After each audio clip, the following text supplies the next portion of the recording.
Hello, everyone. Welcome back to the Social Impact Solutions podcast. I'm here with Lauren Vanderpool, co-founder at Social Impact Solutions. Lauren, how are you doing? Great. How are you? Doing great. Thanks for asking. So for those of y'all who know, we love tracking data. And we recently surveyed over 1,000 nonprofit leaders, and we learned some pretty interesting things that we would love to share with you today. One data point that we want to discuss is that nearly 70% of nonprofit leaders that were surveyed do not have a theory of change. Lauren, when you see that statistic, what was the first thing that came to your eyes when you saw that months ago? Yeah, I think that you and I were in some ways surprised because it is a critical piece of impact measurement. And for anyone that is applying for grants routinely, but those that are getting funding from family foundations, individual donors, corporate partners, it's expected at this point. It's requested and more often required.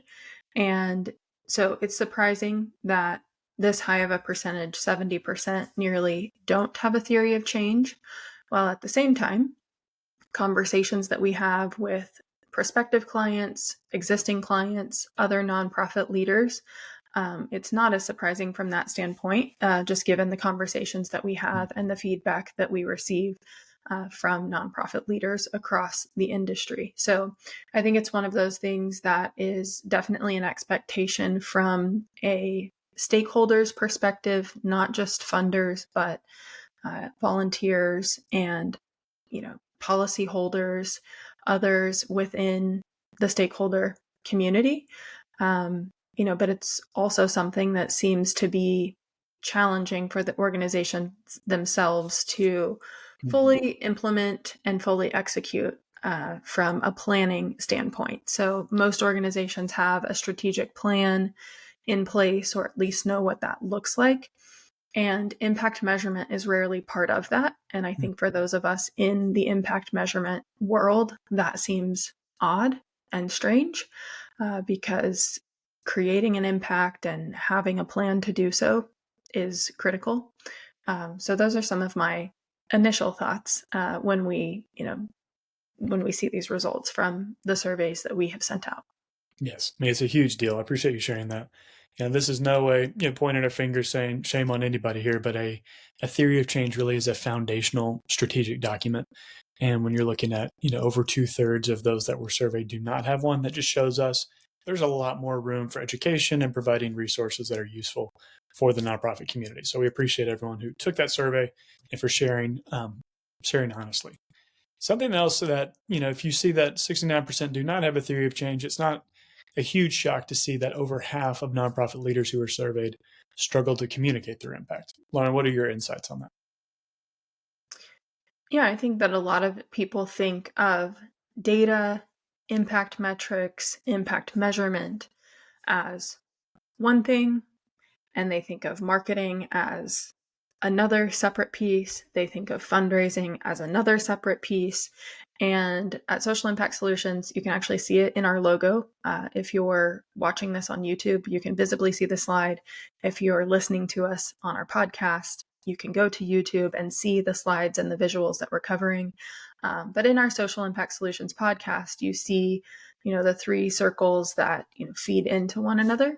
And that really is a visual for helping your operations and impact measurement efforts feed into your marketing and communication efforts, and ultimately that feed into your fundraising and growth strategy efforts. So I think when we think of these pieces as completely siloed and segmented, it isn't a surprise that it feels like a struggle to communicate impact. It can also be challenging for people to, take a bunch of data and metrics and turn it into something that makes sense to themselves internally within their organization, but certainly externally. But for us, we want this information to be used. Too often we see spreadsheets or paper surveys or some form of information and data that just sits in a corner somewhere or sits in a file somewhere and it's never used. Everything that we do at Social Impact Solutions, we want it to be very practical, applicable, and implementable as quickly as possible. And so we don't just want to collect impact data for the sake of saying that we or your organization can do that. We absolutely want it to be used as a communication, a marketing, a fundraising tool, Right. as well as feedback for your organization internally, and making improvements, seeing where your organization and your programs are most effective, but also where there's room for improvement as well. So what are your thoughts on this, John Mark? I think you just shared so many wonderful points, so many great points when it talked about struggling to communicate your impact. And it leads really nicely into this next stat. 55% of nonprofit leaders are not confident that they're creating an impact, right? And it's really, really be confident in creating your impact if you're not measuring it. We find that there are many organizations out there that underreport. So they create a greater impact than they either know or that they communicate. And so that happens all the time. And so when we're not confident that we're creating impact, the first place to start is by actually measuring it. And so when we talk about impact measurement, that can take on many, many different forms, but it has to be rigorous. It has to be analytical. It has to be effective. And I think there's just a lot to unpack when, we're talking about over 1,000 nonprofit leaders, and these are nonprofits of all sizes and all types. 55% say they're not confident that they're creating impact. That is a sobering statement. We're in a time right now where there's a lot of funding cuts, and the more we can prove the impact that a nonprofit is creating, so much easier it is to raise money, so much easier to recruit and retain incredible talent, and obviously the greater social impact that you create along the way. And so you really live into your mission when you actually measure and market and measure and communicate your impact. But Lauren, I'd love to hear your thoughts on this as well. Yeah, I completely agree with what you just said. And I think, again, what I said on the previous slides, when you have impact data, when you have a plan, a theory of change, when you are actually putting those things to use, then I don't think we've ever worked with an organization where that hasn't increased confidence. Hmm. I say this all the time because I don't want people to be under the impression that we only exclusively find positive and overwhelmingly fantastic results. There are inevitably some neutral or just negligible components that are found when you measure your impact and you realize that certain aspects of a program aren't as effective or just aren't creating as much change as you had hoped. And there are negative impacts as well. There are unforeseen consequences or results, and that's no one's fault. But knowing the good, the bad, and the indifferent is really important for growth, for scaling programs, for getting stakeholders and partners to buy in and understand how they can be a part of your mission. So when you're actually measuring this and using it internally, and you have more of a plan, a theory of change, more of a 3-year guide, 3 to 5 year guide, it Mm-hmm. absolutely instills confidence in nonprofit leaders and all levels of nonprofit employees. It also brings a lot of confidence and more engagement with volunteers and donors and other stakeholders as well. That's a great point. Very, very good point. Like you're saying, the positive, negative, or neutral. This is true in every aspect of life. I mean, there are, workout programs that you could do that some would be so much better than others. Some might have zero impact, on your physical health whatsoever. And Mm-hmm. so this just occurs. This is a naturally occurring thing. But what happens when we measure is that we know what's working and what's not working and what decisions we need to make accordingly. So I think you're bringing up a wonderful point. Lauren, do you want to take this slide and as we dive into what's next? Absolutely, yes. So, John Mark, thank you for sharing the statistics, the results of the survey that we've now distributed to about 1,200 nonprofit leaders. Again, just to reiterate, if you're listening on Apple or Spotify to the podcast, you can go over to YouTube and you can find slides that we're referring to, some visuals that you might want to look at, especially for the logic model portion of today's topic. But based on the results for the survey that we have been talking about, that makes us want to further dive into the topics of theory of change and an associated logic model, talk more about measurable goals and objectives, and then how to consistently capture impact data. So about a week and a half ago, we did a webinar on these topics, and we were able to cover everything in about an hour's time and take questions from the audience. It was a lot of fun, had a great turnout and great engagement. But today we want to just focus on the theory of change and logic model topic. And we encourage everyone to stay tuned for the next couple of episodes, where in the next one, we'll talk about SMART goals and developing measurable goals and objectives. You have to have measurable goals and objectives to really track change, to really track the impact that you're creating. And we see organizations struggle with that often. So stay tuned for part 2 of this series.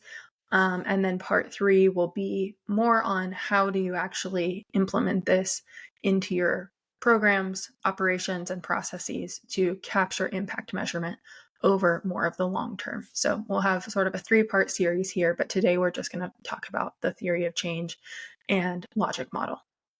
Awesome. Awesome. Well, obviously, for those of you who do not know, it's Lauren Vanderpool and John Mark Vanderpool. We're two of the co-founders of Social Impact Solutions, where we help nonprofits and mission-driven organizations of all type measure and communicate their social impact so they can raise more money and do more good. And like Lauren said, we want to dive straight into theory of change and associated logic models. Lauren, I don't know anybody more qualified to teach on theory of change and logic models than you. So I'd love for you to take it from here if you don't mind.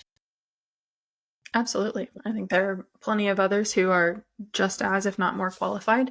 But it is an honor to nearly be done with a doctorate in public health and be able to apply a lot of what I've learned from an academic and a research perspective, practically apply that to a lot of our nonprofit client efforts. So starting with the theory of change, many of you have probably heard of a theory of change. Some of you may even have a theory of change, but many nonprofits do not have a theory of change. So oftentimes people talk about or think of a theory of change and an associated logic model as one and the same.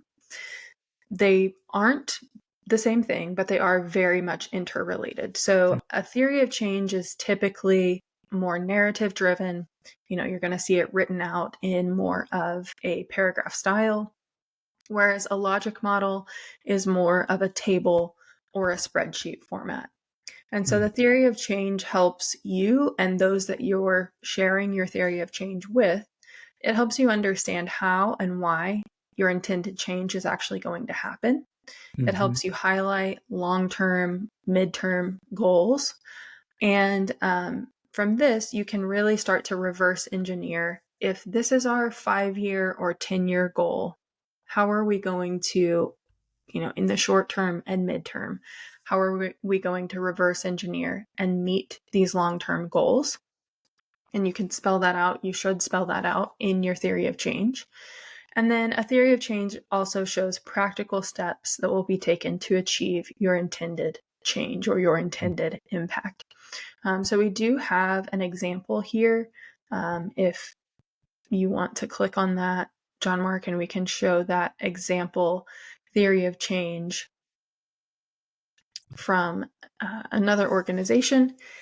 And here again, if you're just listening, this is a theory of change from Fiverr Children's Foundation. We did not create this theory of change, but it's just a good example of what a narrative paragraph version looks like. So they have their vision paragraph at the top. They have 3 pathways to success, and then another paragraph on building a strong foundation. And then in the middle of the page, they have created a small table just with 3 separate boxes, breaking down their 3 different pathways of how they are creating change. This is really, I think of these more as programs. So they're highlighting their 3 flagship programs. And then at the bottom of the page, they have long-term outcomes. So a full paragraph on long-term outcomes. And that's just a 1-page theory of change. It's written in a narrative paragraph style. But they've also attached a pretty well-designed logic model, and that's page 2. So on page 2, they have a 10-year commitment over on the left-hand side. And then they have a really nice flow chart or infographic that's showing how each of their 3 pathways or programs are going to meet their intended goals and objectives over the next 10 years. So I think this is it's still a relatively simple Mhm. example, but I think it's a great example of how to put something in a narrative or a paragraph format, and then how to break that down in more of a logic model, a flowchart, an infographic, and a lot of funders, a lot of granting organizations and applications really want to see this information, and it needs to be cohesive. So it needs to be cohesive from the paragraph and narrative style to more of the logic model or measurable uh, goals and objectives. All of that needs to be cohesive. Whenever you're saying one thing in your theory of change, another in your logic model, and then your goals and objectives don't at all relate to any of that, that's absolutely a red flag to, again, an individual donor, a granting organization. So being cohesive is really key. That's a great point. I think it's just important to understand, this is the theory that your nonprofit is putting together. This is our hypothesis, our theory for how we're going to create social change. Lauren, you and I like to talk about what's the definition of impact, and it's change over time. It's the amount of change that is created through a nonprofit program, not through fundraising, not through marketing. It is through a nonprofit program that's created over time. And a theory of change, like Lauren was saying, is this narrative document that outlines these are the changes that are going to occur. It really is the idea of this is how we're going to accomplish what we want to accomplish from a programmatic standpoint, from your nonprofit program standpoint. I think it's really, really helpful to be able to see it in that regard. But it also works very nicely, when we actually have things with a logic model, because logic models reduce things down even further to where it's so easy to understand. Here's how we're making a difference. Here's the work that's required to make that difference. So, Lauren, do you want to dive into logic model? Sure, definitely. So a logic model, again, as John Mark just said, is more, I find it to be more practical, more implementable. You can operationalize it a little bit better, maybe, than a theory of change in some ways. So a logic model is very much associated with a theory of change. But again, it's going to be in more of a chart or a table format. So you'll be looking at inputs, activities, outputs, outcomes, and long-term impacts is typically what we see in a logic model. And on the next slide, we can talk a little bit about each of these components. Most people understand inputs and activities, so we won't spend too much time on that today. But looking at outputs and outcomes is where a lot of people, I think, get stuck. And a lot of nonprofits have output numbers, and they think that these are sufficient for impact metrics. And that's typically not the case. So, Right. outputs are usually going to be short term results that you're seeing from your programs. Realistically, you could start measuring some form of an output on day 1 or week 1, even for a new program. So, you could say number of people served on day 1 or week 1. You can start to look at this on a monthly or quarterly basis. And then, number of meals provided, number of trees planted, number of partnerships created. All of these things can be outputs, and they're very important. They're very necessary. You need some form of output metrics before you can really move on to your short-term, mid-term, and long-term outcomes. But we see too many organizations that just focus on the outputs and really stop there. And so we strongly encourage you to move past that. Don't just report on the number of people you've served every quarter or every year, because your outputs aren't going to tell you what change is actually occurring. Most of the time, you could say, well, Lauren, these people didn't have access to food before our program, and now they get 3 meals a day. How is that not impactful? It is impactful, but you aren't telling me that they were, they had this BMI before your program, and now their BMI is, in a normal range after 3 months or 6 months of being in your program, or other health conditions that they had before that are now resolved because their better nourished. So that just talking about, well, 0 meals to 3 meals a day. We all know that that's incredibly important. But you might also start to see negative side effects of that too. Because we've worked with organizations that, they provide a lot of food, but then they're actually overfeeding individuals, or they're shipping food from the US into countries that it's canned, it's not healthy food, and it actually leads to people becoming overweight and developing diabetes and developing cardiovascular disease over the course of, 1 year, 2 years, 5 years. And so it's very important to not just assume that no food to adequate food is the answer, but to tracking actual, nutrition and healthcare outcomes. Mm-hmm. So that's a little bit of a long-winded explanation, but John Mark would love to hear your take on outcomes versus outputs and how you see outcomes being more informative and how they actually help us understand the real change that's being created. Yeah, I think that's a great point. I think you've made really, really solid points there, Lauren. So thank you for sharing. Yeah, like Lauren just said, you can't have outcomes without outputs, right? You can't do it. And so you really do need to have your outputs, but that is not the place to stop, and that is not the place to optimize. There's a phrase that Duke University, they have a great program called the Center for the Advancement of Social Entrepreneurship. CASE is what they call it. And one of the sort of 7 deadly sins of impact measurement, they use a slightly different term, is a march to outputs. Because the idea being like, well, if we can do 3,000 meals a week, why couldn't we do 30,000 meals a week? Yeah. And that might not be the problem worth solving, right? Because with impact measurement, you're trying to solve meaningful problems in meaningful ways, really, really difficult problems in meaningful ways. And like Lauren just illustrated, there are plenty of nonprofit organizations that do food security, and there are some really bad outcomes. And those outcomes are diabetes being introduced to communities that was not on prevalent before then. And so that's because they've been overfed and they're not feeding healthy food. And farmers are, they're losing money having to, because no one's buying local crops anymore because all the food is coming from the States or somewhere else. It's a huge problem. And so it's worth looking at what's happening downstream of these programs, because the temptation with outputs is once you can quantify what's the dollar per output, you then triple down without thinking what are the consequences.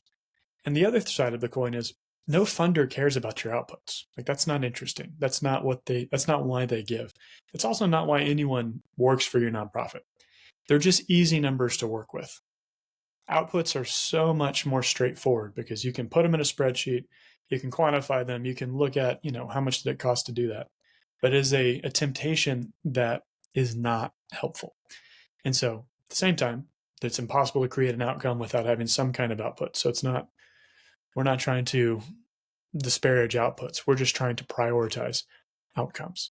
And so when we start to look at outcomes, we're looking at, 1 to 3 years for sort of that short and midterm outcome, and then 3 to 5 for long-term outcomes. And what we're talking about is what are those positive changes that are occurring? What is happening as a result of your program? And so let's use the food distribution program in a more positive sense.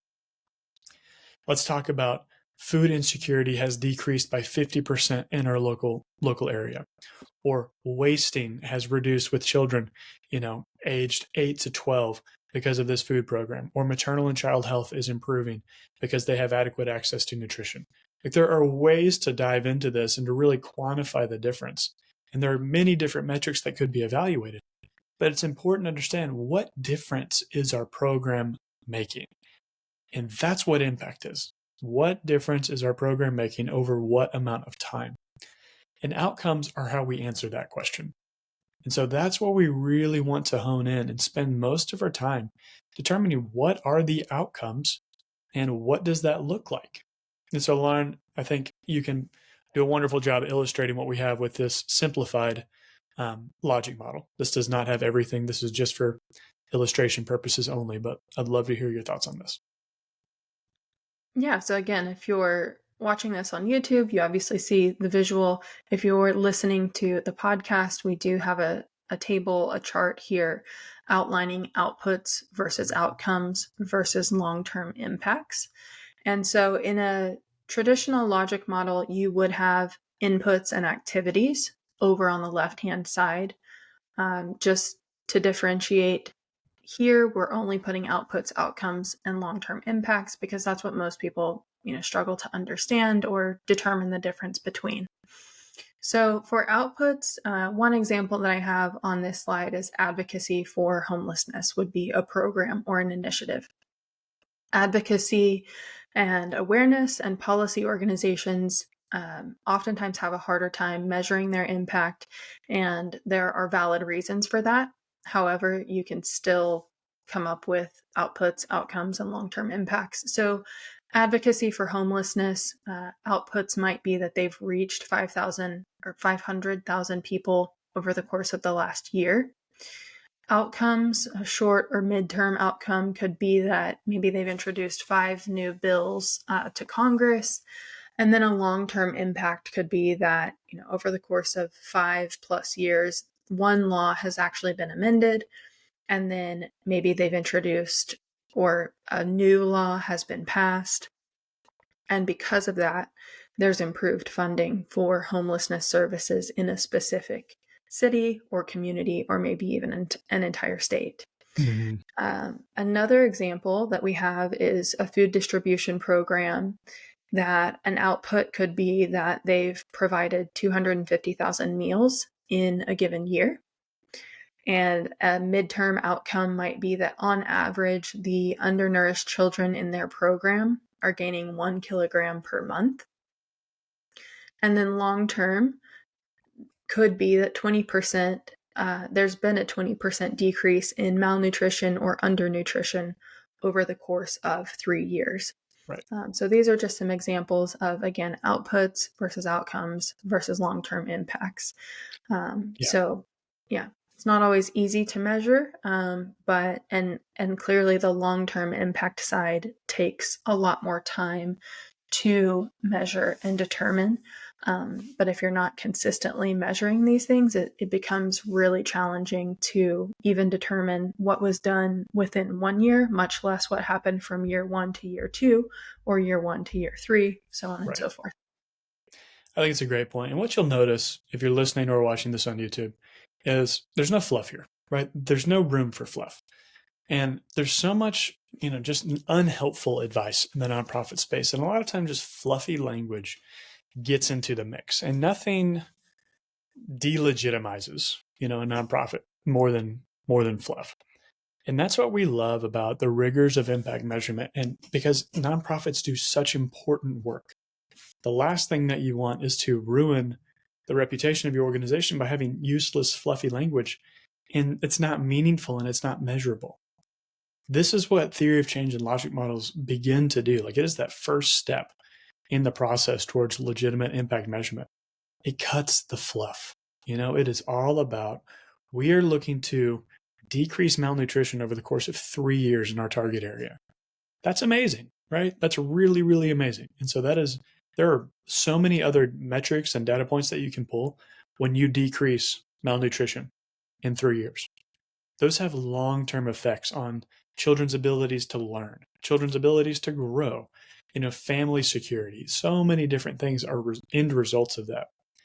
And if you're new to this space, please understand it's perfectly fine that your organization is where it is today. It's just important to take meaningful action to move forward, because impact measurement is the primary reason why donors give. It's the primary reason why your employees and volunteers dedicate their time and energy to your organization. It's probably why you work at the organization. But, a phrase that we like to use, physicists have figured out how to measure the temperature on, Jupiter's moons. We can probably figure out how to measure the impact of your programs. Like, a lot of organizations think, oh, we're an advocacy group, you can't measure this, or we're a faith-based organization, you can't measure these things.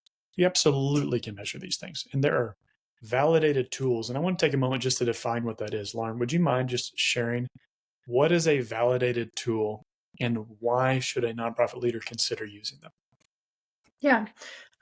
We'll talk about this more in the third portion of this series. But yes, we're huge at Social Impact Solutions on the importance of using validated assessment tools. It's if organizations are measuring impact at all or capturing some form of feedback at all, oftentimes it's a survey or an assessment that has been created internally by the organization. Mm-hmm. And I'm not saying that there is zero merit to that, because you can still get good feedback, you can get good advice, but or not advice, but just good feedback from the constituents that you're serving or whomever you're capturing information from. But what typically happens is the questions, the survey, the assessment tool that's created is very biased. And so if one or two or three people within your organization create a survey, you have to understand that they're looking at this from, if it's an employee or a board member, there's a lot of bias there. And that's no one's fault. We're humans and we all have biases. But we just have to be careful and understand that you're probably measuring something that is really important to the person or the people that created that survey.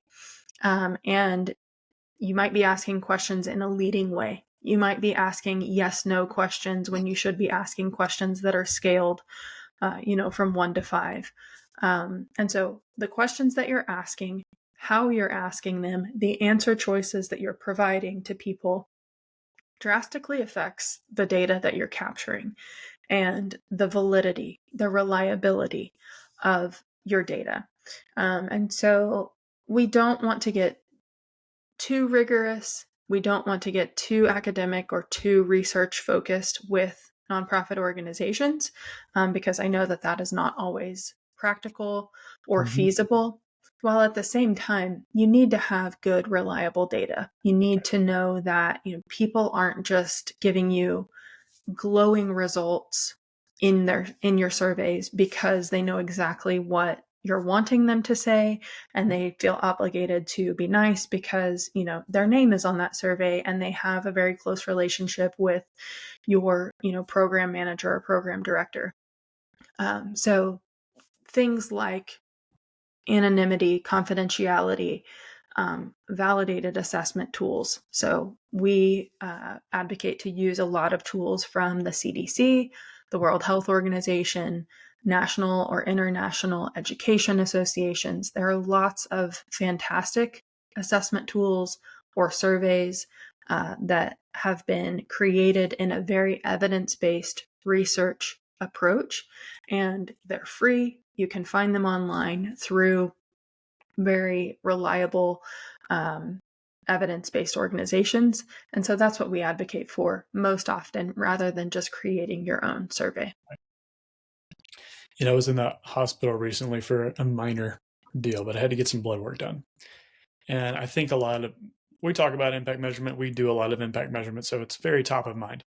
And so just going through all of the blood work that I was having to get done while I was in the hospital, all of the analyses and yada yada yada, all the great things that doctors and labs do. And it's so interesting how important, and if someone was using some kind of lab test or lab result that wasn't legitimate, how ticked off I would be, right? How upset, how frustrated that someone is like, oh, hey, there was this experimental, lab test. I'm pulling this out of my ear right now. It's the first time it's ever been done. We just made it up a few minutes ago, and we thought we'd try it out on you while you're here in the hospital. Be like, so why are you wasting everyone's time? And please don't make any decisions based on that lab work, right? Please only use the thing that the scientific community, the medical community has said, this is the way that we measure creatine kinase levels, because that's what I was having measured. And that is so important, that we use a valid tool, a valid assessment, rather than, hey, I made this thing up. Hopefully it works. Give me a good grade, right? That's a very common, and it's very unhelpful to everyone involved, right? And Lauren outlined exactly why. And so I would rather know the truth, right, about my blood work. I'd rather know what's real rather than what would make me feel better, because what make me feel better might not make me healthy, right? It might not be the right thing long term. And so just using that kind of analogy, it was helpful for me, and it was enjoyable seeing it from the medical side, because we do work with a lot of hospital corporations and hospital nonprofits and great people in that community. There's a lot more rigor that's applied. And there's reasons for that. There's liability. There's lives on the line. There's lots of reasons why there's so much rigor that's uh, that's in that community that would be very, very beneficial to bring to other communities as well. Right. While at the same time, I wouldn't assume that every healthcare system or program or organization, has good, reliable data, because we see that this is a struggle for them oftentimes as Right. well. Right. So, yeah, absolutely. Uh, what we like to advocate for is really starting with a logic model, Mm-hmm. and maybe even move into measurable goals and objectives, which we'll talk about in more depth in the second part of this series. So, this is part one, and part two is coming soon. So, work on your logic model first. I like to then work on goals and objectives next. And then once those two pieces are more solidified, then I like to go back and write the theory of change. So the more Right. narrative piece. Right. So you don't have to do it that way. There's no right or wrong way to do it. We all like to do things in different ways. We learn differently. We, articulate things differently. But we find that working with a lot of different types of nonprofits, that this makes a lot of sense to a lot of different leadership levels, Mm-hmm. um, to get a logic model underway, get some goals and objectives, measurable goals and objectives outlined at least. They don't have to be completely solidified. But to do those things, it helps multiple people, multiple departments to be on the same page before that theory of change is written. And it just keeps things a lot more cohesive. It does. It does. I think that's a great point. If you have any questions on how to do this, please put this in the YouTube comments. Like, if you have anything, we would be delighted to answer those questions for you in YouTube comments. But we also have a free resource. It's called our fundraising quiz, and you can access it by scanning this QR code. But you can also just go to fundraisingquiz.org. You ask a handful of questions. It's going to address things like impact measurement. It's going to ask you about your theory of change. It's going to ask you about how well you measure your social impact and how well you communicate your social impact from both a fundraising standpoint and from a recruiting standpoint. It is a very, very helpful tool that then has free resources and free videos that follow to help you improve your fundraising, your impact measurement, etc. Because when you do both of those two things together, you can really unlock a lot of growth for the organization and take care of a lot more people and or advance your cause in a very meaningful way.